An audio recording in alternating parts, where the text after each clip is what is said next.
12 कक्षा समेत पास गर्न नसकेका ज्ञानेन्द्र छाई र इङ्ग्लिसबाट ब्याचलर्स पास गरेका मास्टर्स गरेका हर्क सम्पाङले वर्ल्डको रिनाउन इकोनोमिस्ट स्वर्णिम वाग्लेलाई अर्थशास्त्र सिकाउँदैछन्। स्वर्णिम वाग्लेले संसदीय समितिमा चाइनाबाट आएको 700 भन्दा बढी कारहरू अटो 1 कार हो भनेर झुटा बोलेको पनि देखिन्छ, किनकि ती कारहरू अटो 2 कार रहेछन्। स्वर्णिम वाग्लेको जिब्रो चिप्लियो या साँच्चीकै जनतालाई भ्रममा पार्न नियतवश त्यस्तो भनेका हुन् भन्ने कुरा खुल्न बाँकी नै छ।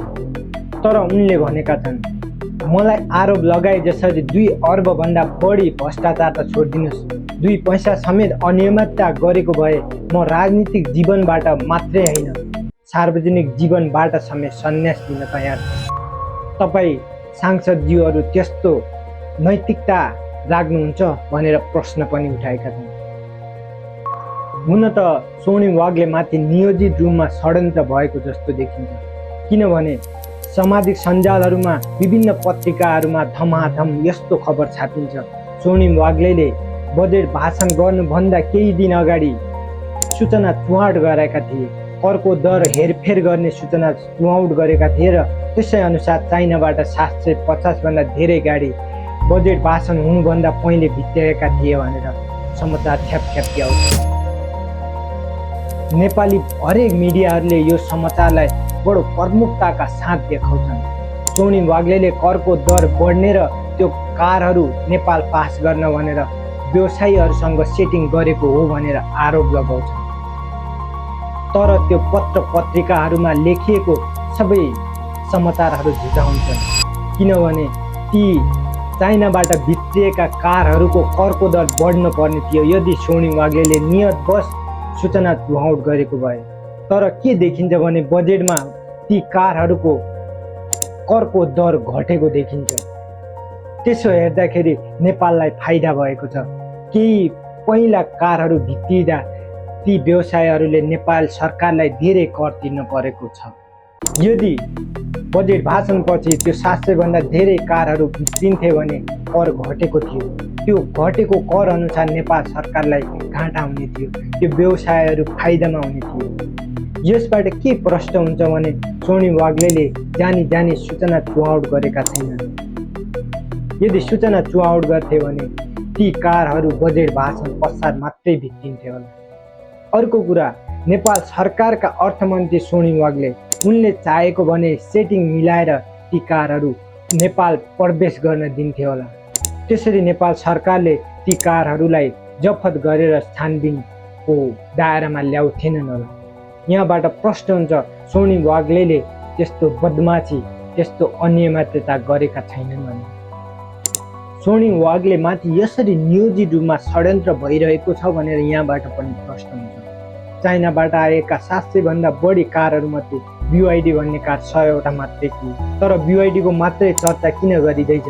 त्यो ब्रान्डलाई किन बदनाम गर्न खोजिँदैछ? किनभने नेपाल सरकारले ती कारहरूमा कर छुट गरेको छ, नेपाली जनतालाई फाइदा होस् भनेर। नेपालमा चाइनिज कारहरू धेरै भित्रियोस् भनेर। चाइनिज कारहरू धेरै भित्रियोस् भन्ने भारत सरकारले चाहदैन, भारतका व्यापारीहरूले चाहदैनन्, नेपालका व्यापारीहरूले चाहदैनन्। त्यसैले भारत सरकार भारतीय व्यवसायीहरू र नेपाली व्यवसायीहरू पत्रकारहरूसँग मिलेर त्यो BYD को बदनाम गर्न खोजिरहेका छन्। किनकि BYD को बदनाम गर्न सकिएन भने भारतबाट आयात हुने कारहरूमा पूर्ण रूपमा रोक लाग्नेछ। कसैले भारतबाट आयात हुने कारहरू किन्ने छैनन्, चाइनाबाट आउने मात्रै कार किन्नेछन्। त्यसरी भारत सरकारलाई निकै घाटा हुन जान्छ। त्यसैले सुनियोजित रूपमा BYD को बदनाम, स्वर्णिम वाग्लेको बदनाम र बालेन्द्र शाहको बदनाम गर्ने नियतले समाचारहरू छापिएको देखिन्छ। ज्ञानेन्द्र छाई र हर्क सम्पाङहरू अचुवाको भरमा बजेटलाई विस्तृत रूपमा चर्चा नगरिकन, विस्तृत रूपमा अध्ययन नगरिकन जे पायो त्यही बोलिरहेका छन्। किनकि उनीहरूले लगाएका आरोपहरूलाई स्वर्णिम वाग्लेले चिरिसकेका छन्। अब त्यो समाचारहरू, त्यो हल्लाहरू निमित्यान्न भइसकेको छ। स्वर्णिम वाग्लेले प्रष्ट पारिसकेका छन्, बालेन्द्र शाहको निर्देशनमा हामीले इतिहासकै राम्रो बजेट ल्याएका छौँ। हुन पनि हो, यसपालिको बजेट यति राम्रो छ जसमा विपक्षी दलहरूले पनि प्रशंसा गरेका छन्, स्वागत गरेका छन्। तर हर्क सम्पाङ र स्वर्णिम वाग्ले खुशबु ओलीहरूलाई भने किन चित्त दुखाइ भएको हो? यो कुरा जान्न नेपाली जनता चाहिरहेको छ। उनीहरूले आफू चर्चामा आउनको लागि मात्रै यी कुराहरू गरिरहेका छन् या साँच्चीकै त्यो बजेटभित्र त्यस्तो अनियमितता भएको छ? यदि अनियमितता हुन्थ्यो भने विपक्षी दलहरूले किन प्रशंसा गर्थे, किन वेलकम गर्थे होला? उनीहरू जसरी पनि चर्चामा आउन चाहन्छन्। नेपाली जनताको पीडामा मरम लगाउने खालको बजेट आएको छ, त्यो बजेटको स्वागत गर्नुको सट्टा किन विरोधहरू मात्रै गरिरहेका छन्? त्यहाँ पनि उनीहरूको स्वार्थ बाँधिएको हुनसक्छ। ज्ञानेन्द्र साईहरू अर्घ साम्पाङहरू व्यापारीहरूसित मिलेको हुनसक्छ। उनीहरूले विश्वको रिनाउन इकोनोमिस्ट जसले हार्वर्ड युनिभर्सिटीबाट, जसले अस्ट्रेलियन युनिभर्सिटीबाट र अक्सफोर्ड युनिभर्सिटीबाट इकोनोमिक्समा दक्षता हासिल गरेका छन्, अध्ययन गरेका छन्। उनलाई श्रीलङ्कामा भएको इकोनोमिक क्राइसिसमा बोलाएर श्रीलङ्काको इकोनोमिक अपलिफ्टमेन्ट गरेको थियो। त्यस्तो व्यक्ति हुन् स्वर्णिम वाग्ले।